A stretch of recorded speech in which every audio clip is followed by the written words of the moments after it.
అరుణోదయ స్తుతి కార్యక్రమంలో అనుదినము మాతో కలిసి దేవుణ్ణి స్తుతిస్తున్న మా ప్రియ సోదరి సోదరులకందరికీ మన ప్రభువును రక్షకుడు యేసుక్రీస్తు అమూల్యమైన నామమున అందరికీ ప్రేమతో వందనాలు. ఉదయకాలం మన ధ్యానాంశము రూతు విశ్వాసము. పరిశుద్ధ గ్రంథమైన బైబిల్లో నుంచి రూతు గ్రంథము 1వ అధ్యాయము 15-16 వచనాలు చదువుకుందాం. ఆమె, ఇదిగో నీ తోడికోడలు తన జనుల యొద్దకును తన దేవుని యొద్దకును తిరిగి పోయినదే, నీవును నీ తోడి కోడలి వెంబడి వెళ్ళుమనెను. అందుకు రూతు, నా వెంబడి రావద్దనియు నన్ను విడిచిపెట్టమనియు నన్ను బతిమాలు కొనవద్దు. నీవు వెళ్ళు చోటుకే నేను వచ్చేదను. నీవు నివసించు చోటనే నేను నివసించేదను. నీ జనమే నా జనము, నీ దేవుడే నా దేవుడు అని చెప్పి చూస్తుంటున్నాం. ఉదయకాల వేళలో ప్రతి దినము కూడా ఇలాగూ అనుదిన అరుణోదయ స్తుతి కార్యక్రమంలో చేరి ఆయన స్తుతించి గణపరిచే భాగ్యాన్ని దేవుడు మనకు అనుగ్రహించాడు. ఈ ఉదయకాల వేళలో కూడా సజీవ లెక్కలో ఉంచి సజీవుడైనటువంటి దేవాతి దేవుణ్ణి స్తుతించి గణపరిచే భాగ్యాన్ని దేవుడు మనకు అనుగ్రహించాడు. అందును బట్టి మనం ఎంతగానో స్తుతించవలసిన వారముగా మనం ఉంటున్నాం. ఇక్కడ గమనించినట్లయితే ఈ 1వ అధ్యాయంలో ఎఫ్రాతీయుడైన ఎలిమెలెకు, అతని భార్య నయోమి, వాళ్ళిద్దరూ కుమారులతో యూదా బెత్లెహేము నుండి మోయాబు దేశానికి వెళ్ళారు. ఎఫ్రాతా అనగా సారవంతమైన స్థలం, బెత్లెహేము అనగా రొట్టెల ఇండ్లు, యూదా అనగా స్తుతి నొందును అని చెప్పేసి చూస్తుంటున్నాం. దేవుడే నా రాజు అనే పేరు ధరించిన ఎలిమెలెకు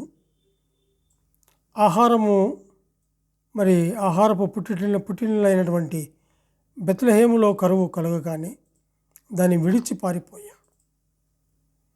దేవుడు ఒక కష్టము, వ్యాధి, కరువు అనేది పెట్టినప్పుడు విశ్వాసి కొన్ని సందర్భాల్లో సాతాను చేత ఎడవబడి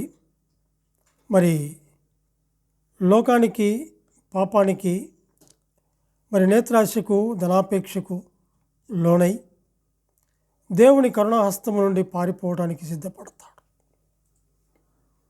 ఇక్కడ మనం గమనించినట్లయితే ఒక పట్టణంలో భయంకరమైన కరువు వచ్చినప్పుడు ఒక విశ్వాసి తన పిల్లలతో కరువును ఎదుర్కొనే రోజులలో ఆమె దేవుని వాక్యం అనే వాగ్దానముతో ప్రార్థించుచు హృదయంలో దేవుడిచ్చే సంతోష సమాధానములతో నిరీక్షణగా దేవుని వైపుకు చూస్తూ ఆమె ఆ కాలినడకలో నడుస్తూ ఆ కరువులో నుండి అక్కడికి వచ్చినట్లుగా మనం చూస్తుంటున్నాం. మోయాబు అనగా ఈ పాపలోకమని చెప్పవచ్చు. ఇక్కడ మనం గమనించినట్లయితే రూతు తన సొంత ప్రజలను దేవుణ్ణి విడిచిపెట్టి నయోమిని అనుసరించి బెత్లెహేముకి వచ్చింది. అంతకు ముందుకే మనకు తెలుసు, అక్కడికి వచ్చిన తర్వాత 2 కుమారులు చనిపోయారు, భర్త కూడా చనిపోయాడు. నయోమి ఒంటరిగా ఉంది. రూతు ఓర్పా కూడా, ఆమె కూడా ఒంటరిగా ఉన్నట్లుగా మనం చూస్తాం.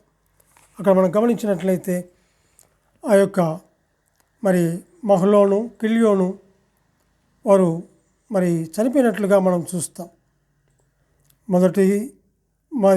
ఆమె రూతుగా ఒకదాని పేరేమో ఓర్ప, రెండవ దాని పేరేమో రూతు అని మనం చూస్తుంటున్నాం.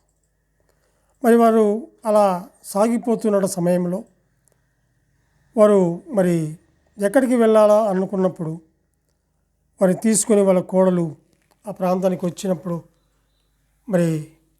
అక్కడ తన సొంత మరి ప్రజలను దేవుని విడిచిపెట్టి నయోమిని అనుసరించి బెత్లెహేమునకు వెళ్ళినట్లుగా అక్కడ మరి ఆమె బోయాజును మరి చూసినట్లుగా మనం చూస్తాం. వివాహం చేసుకున్నట్లుగా కూడా మనం చూస్తాం.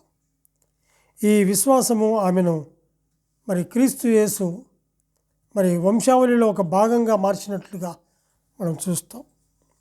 అయితే ఇక్కడ గమనించినట్లయితే ఆమె ఏమంటుంది?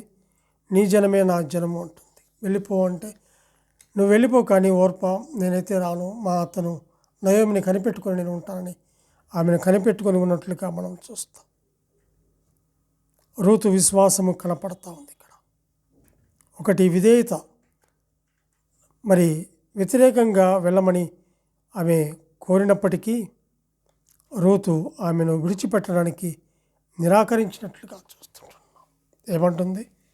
నువ్వు ఎక్కడికి వెళ్తావో అక్కడికి నేను వస్తాను, నీ ప్రజలు నా ప్రజలు, నీ దేవుడు నా దేవుడని ఆమె విధేయతతో తన అత్తతో చెప్పినట్లుగా మనం చూస్తుంటున్నాం. ఆమె విశ్వాసం ఎంత గొప్పది! ఆమె తన అత్తగారికి మరి దేవుడైన ఇశ్రాయేలు దేవుణ్ణి తన సొంత దేవునిగా స్వీకరించినట్లుగా మనం చూస్తుంటున్నాం. మనము కూడా ఒకప్పుడు కరువు కష్టము వచ్చినప్పుడు మరి ఎక్కడికో వెళ్ళాలని చూస్తాము, కానీ అది మంచిది కాదు. అయితే ఉన్నటువంటి స్థలంలో మోకరించి, ప్రభువా నీవే నా గొప్ప దేవుడు, మరి రూతు ఎలాగైతే నీ జనమే నా జనము అని ఎట్లయితే చెప్పిందో అలాగూ మనము కూడా అలాగూ చెప్పి ఆయన వైపుకు చూసినప్పుడు దేవుడు మనల్ని ఆశీర్వదిస్తాడు. ఇక్కడ గమనిస్తే రూతులో 3వ లక్షణం ఏంటంటే నిరీక్షణ కనపడతా ఉంది. కష్ట సమయాల్లో కూడా రూతు మరి ఓర్పాతో మరి నమ్మకముతో మరి దేవుని కార్యముల కోసం వేచి చూసింది. మరి ఓర్పా కొన్ని రోజుల తర్వాత వెళ్ళిపోయినట్లుగా మనం చూస్తాం. అయితే రూతు మాత్రము నయోమిని అంటిపెట్టుకొని దేవుని మార్గములో నడిచినట్లుగా మనం చూస్తాం. రూతు విశ్వాసము ఆమెను దేవుని పద్ధతిలో నడిపించింది. అక్కడ మనం చూస్తాం. అందుకే కదా ఆమె క్రీస్తు వంశావళిలో మరి అక్కడ రాయబడినట్లుగా మనం అక్కడ కూడా మనం చూస్తాం. ఇక్కడ మరి మత్తయి సువార్త 1వ అధ్యాయములో కూడా మనం గమనిస్తే అబ్రహాము కుమారుడుకు దావీదు కుమారుడైన యేసుక్రీస్తు వంశావళి అని చెప్పి చూస్తాం.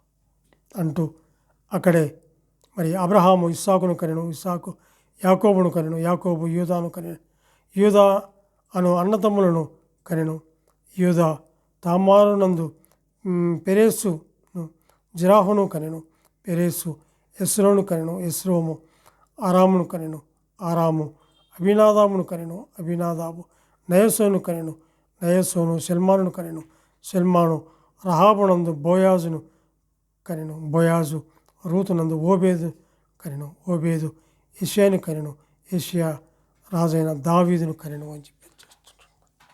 ఎంతగా ఆమెను దీవించాడో, ఆశీర్వదించాడో. ఆ ఉన్నటువంటి స్థలంలో కూడా ఆమె నమ్మకంగా తన అంతకు లోబడి ఆమె జీవించిన ఆమె విశ్వాసం ఎంతో గొప్పదిగా మనం ఇక్కడ చూస్తుంటున్నాం. కాబట్టి మనము కూడా ఆ క్రమము కలిగి మనం ఎక్కడైతే ఉన్నామో, ఏ స్థలంలో అయితే ఉన్నామో దేవునికి నమ్మకంగా విశ్వాసములో విధేయత చూపిస్తూ ఆయన యందు నిలకడగా ఉండి నిరీక్షణ కలిగి మనము ముందుకు సాగిపోవాల్సిన వారంగా ఉంటున్నాం. దేవుడు తన వాక్యాన్ని దీవించునుగాక. ప్రార్థన చేసుకుందాం. మహాపరిశుద్ధుడా, ప్రేమ కలిగిన మా ప్రియ పరలోకపు తండ్రి, మీ ఘనమైన శ్రేష్టమైన ఉన్నతమైన నామమునకు స్తుతులు స్తోత్రములు చెల్లించుకుంటున్నాం. దేవా, నువ్వెంతైనా నమ్మదగిన దేవుడు, గొప్ప దేవుడు. అయినా మీ ప్రేమ ఎంత గొప్పది తండ్రి. అయినా నువ్వు ఉన్నటువంటి స్థలంలో అయినా మేము ఉండటానికి మీరు స్థలాలు సిద్ధపరిచి ఆయన తిరిగి రానై ఉన్నందుకే మీకు స్తోత్రాలు. మేము కూడా నిరీక్షణ కలిగిన వారంగా ఉండి మీరు ఇచ్చిన రక్షణ మేము కాపాడుకుంటూ విశ్వాసంలో బలము కలిగి తండ్రి నీ వైపుకు చూసే భాగ్యాన్ని మీరు మాకు అనుగ్రహించమని మేము ప్రార్థన చేస్తూ మా రక్షకుడు మా ప్రాణ విమోచకుడు యేసుక్రీస్తు అమూల్యమైన నామమున స్తుతులు స్తోత్రములు చెల్లించి ప్రార్థన చేయుచున్నాము తండ్రి. ఆమెన్.